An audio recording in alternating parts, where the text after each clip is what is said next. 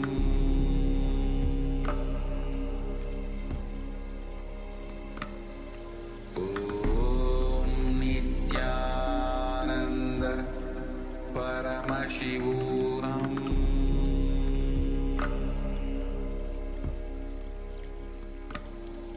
Om Nityananda Paramashivoham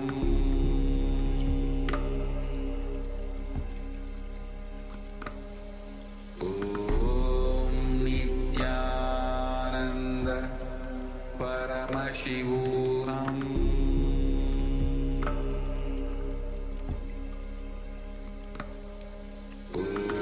Om Nityananda Paramashivoham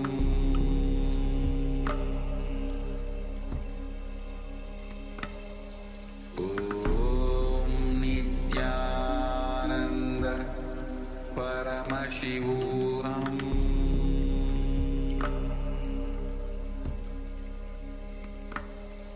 Om Nityananda Paramashivoham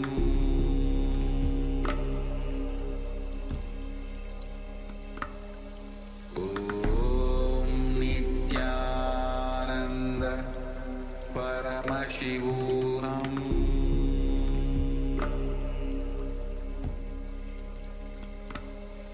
Om Nityananda Paramashivoham Om Nityananda Paramashivoham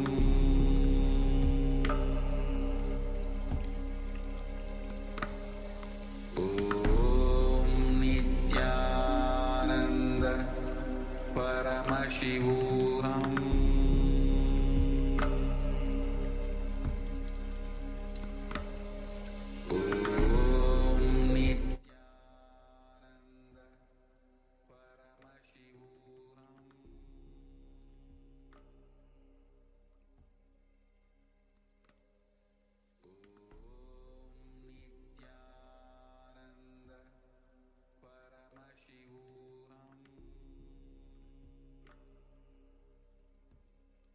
Yes, relax. Open your eyes.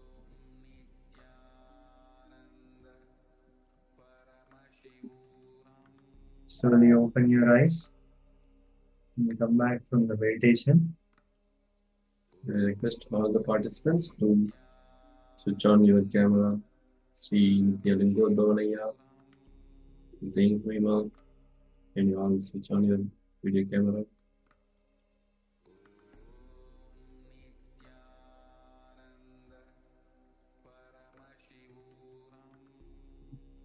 So do this meditation frequently, so that your third eye chakra will awaken, and thus that will awaken all the other 7 chakras.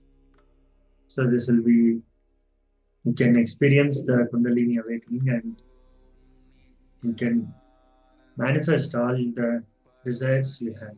Yeah, and this third eye meditation, often if you practice, it will really help you to manifest more powers, because you're directly working on the third eye for all the power manifestation.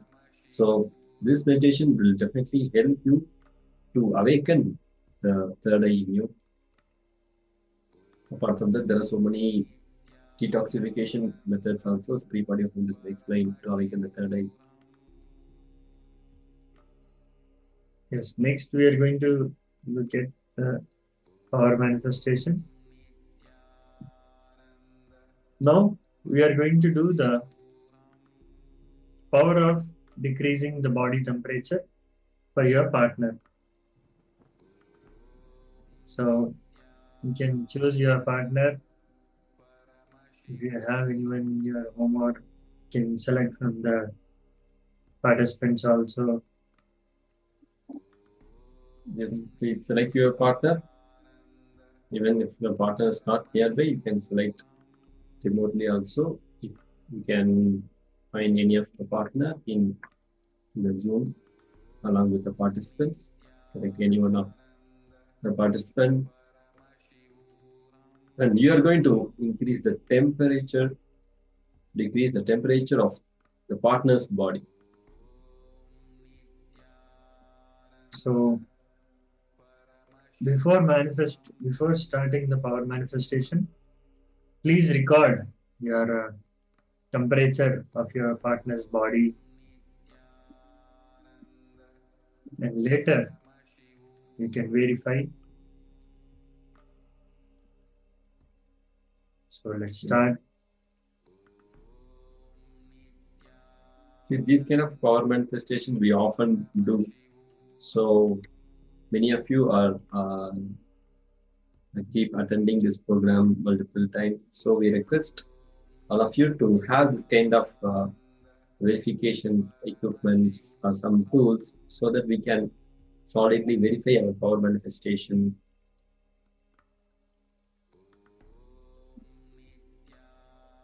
So now let's enter into the power manifestation. Please be seated with your head, neck, and spine in the straight line. Visualize Supreme Pontiff of Hinduism, Bhagavan Sri Nityananda Paramashivoham in your third eye. And command your body to change the temperature. Keep chanting the Mahavakya.